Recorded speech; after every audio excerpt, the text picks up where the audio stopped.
Okay, so I've been wanting to do this video for a while now, but I wanted to get my thoughts together in terms of the exact cause and effect as I saw it in terms of 5G. And the bottom line to me is 5G stinks. 5G was pushed on us way too early. The early adoption, we're basically the early adopters for it, as the networks are not quite in place to handle it effectively, and I think it stinks for two main reasons. The first one causing the second one, which hurts the performance of your devices. Hey, what's up to all my Alicious fans? Steve Alicious here. And the first reason that I think 5G stinks is performance and speed. And when you're saying, well, hold on a second.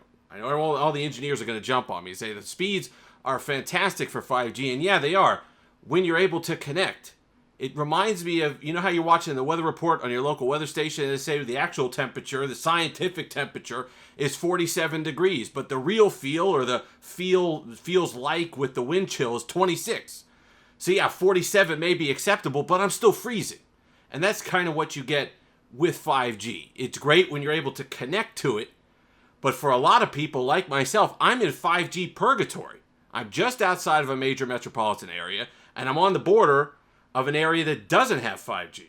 So that's the worst possible combination because the modems really, and this is across all manufacturers, one does it worse than the others, we'll talk about that in a moment, but they can't handle switching back and forth from 5G to 4G LTE data. There's a lag time there. And the closer you are to one of those border areas, the harder your phone tries to am I going with low signal 5G? Am I going with high signal 4G? And it switches back and forth. And there's a delay there. There's a connection lag there. And I like to call it's like having a high ping on your computer. Yeah, the connection's fast when you connect, but being able to get information to whatever particular server takes a moment. And you notice it when you're looking stuff up and you can tell your phone's kind of in between an area. It feels like you almost don't have a connection sometimes. And if you're an iPhone user specifically, and you know, if you've had any vintage of iPhone, if you've ever gone to an area that doesn't have signal whatsoever for your iPhone, you come out, like if you're in a particularly robust home or something like that, and you come out, this phone may as well be on the moon. It's not detecting anything after you come back out into the signal. You have to reboot it, it seems like every time.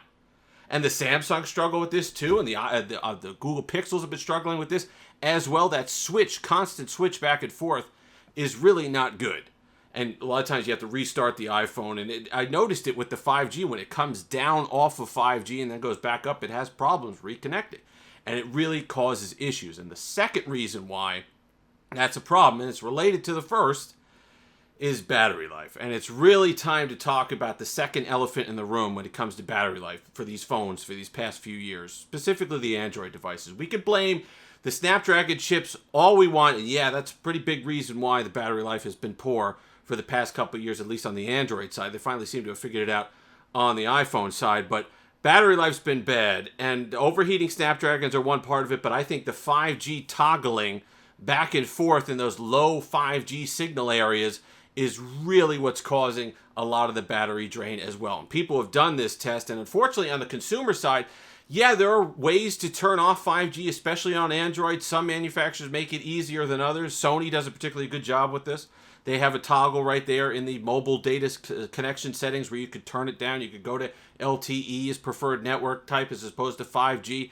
A lot of other manufacturers could do that as well, but for Google and for the Samsung devices, there's nothing like that. You have to go into the settings. I don't like people doing that because you're literally shutting off bands. You're shutting off bands that you may want to turn on later, which is kind of an issue. And you could really mess things up if you turn off the wrong ones. You turn off CDMA. There's GSM stuff in there in the settings that you could turn off and really cause a problem. But the fact that the 5G was forced on us, I don't think it was ready. I think there were absolute definite problems with the implementation of it. And it's not widespread enough yet. It's not to the point where you could say, yeah, let's open it up to everybody because everybody's going to have a strong signal and not have this issue. You're better off being, and this is why also I think we've seen such a range in battery life for these devices over the past few years. People have either gotten fantastic battery lives or pretty poor battery lives. And I've been on the poor side, and I do think that's because I live so close to a 5G area, but I'm also in a non-5G area. It's pretty heavily non-5G, and that toggling back and forth, it's just causing that much more battery drain as the phone struggles to try to reach up and get that connection to get the preferred network, which is the 5G.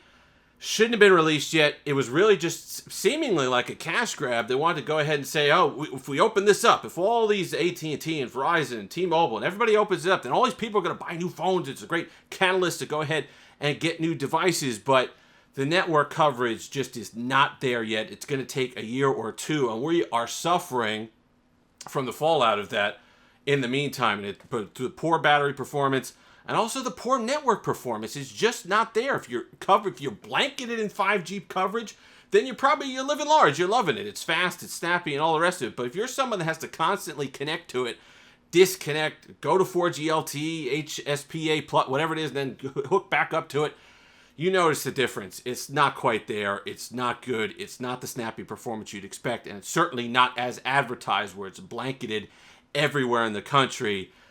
They got a lot of work to do, and we're the ones that are sucking wind as far as battery life is concerned on our devices, specifically the Android devices. I do believe that is a big portion of it because these phones are struggling to find that signal. If you've made it this far, like, comment, subscribe, all that fun stuff. Until next time, have that Steve-alicious day.